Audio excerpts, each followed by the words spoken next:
Hi, I'm Julie from Just Sew, and we're going to be taking a look today at our Squirrelly Girl block of the month. Boy, that's a mouthful to say.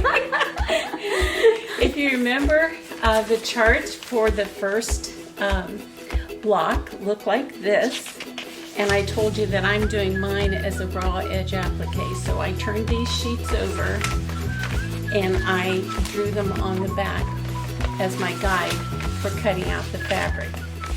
Then I went to each piece and I wrote down the number of the piece and I wrote down the letter of the fabric it was to be cut from. Then I traced it on to some heat and bond like this. So each one of these is labeled with the number of the piece and then the letter of the fabric that it goes with.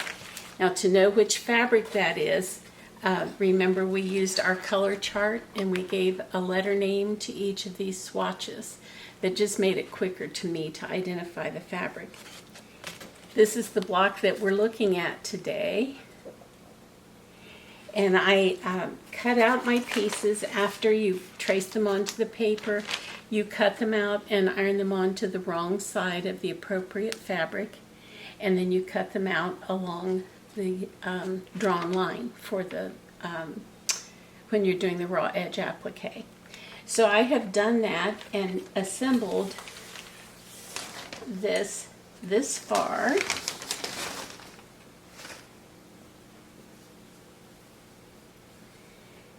And I looked at my picture that came, the colored picture, to know how to assemble all this.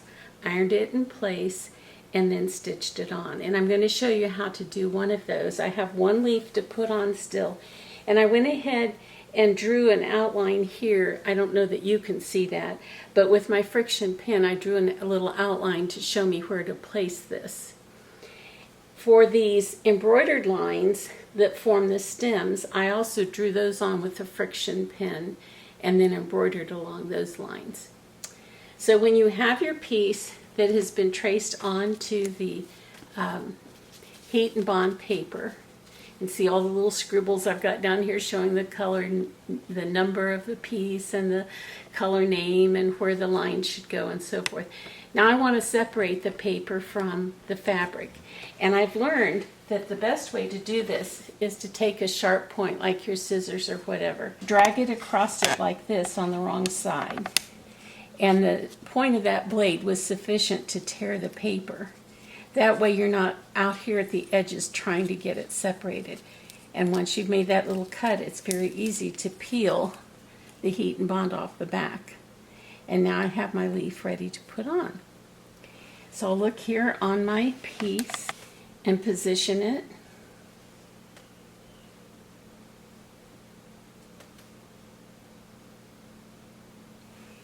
And then I'll set the iron on it to hold it in place.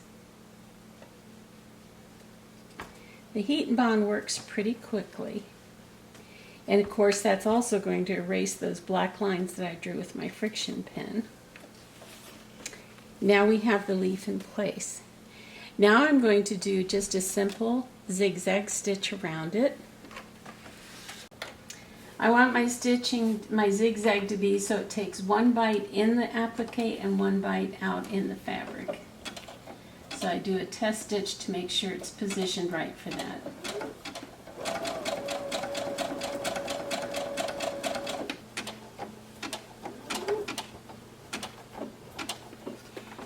Because these are curvy edges, you're going to have to pause, lift your presser foot and make that turn so that you can keep going around those curves. Don't try to twist the fabric without doing that.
There we have it stitched on.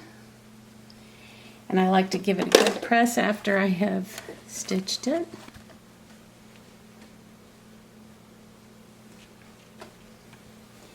And then the final step will be, we want to put the veins on the leaf just as we did with the others. So as soon as that's cool, if I do this on the hot fabric, it'll just disappear.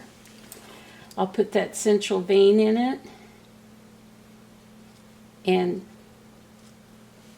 little veins out to the side, and I'll use my embroidery floss and embroider all those on. And it'll look just like these. Now I wanted to show you a close-up of, I did a couple of other techniques so you could see. On the squirrel here, you'll notice that I did this one with a blanket stitch by hand. I used 2 strands of the brown floss and did the blanket stitch all around the parts of the squirrel. And then on the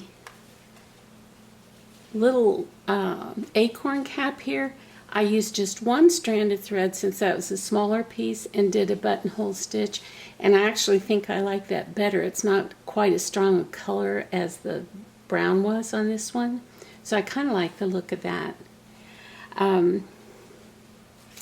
And then down here on this barrel that he's standing on, I used the sewing machine and used the blanket stitch on my sewing machine to create the edge here.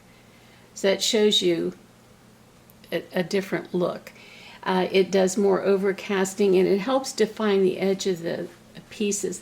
When I had the squirrel on here, it looked, I thought, a little bit bland when all I did was do the edge stitching because the outline of the squirrel wasn't as defined. So I think doing a little bit of color definition along the edges helps the parts of the design to show up better. But that's a matter of personal preference.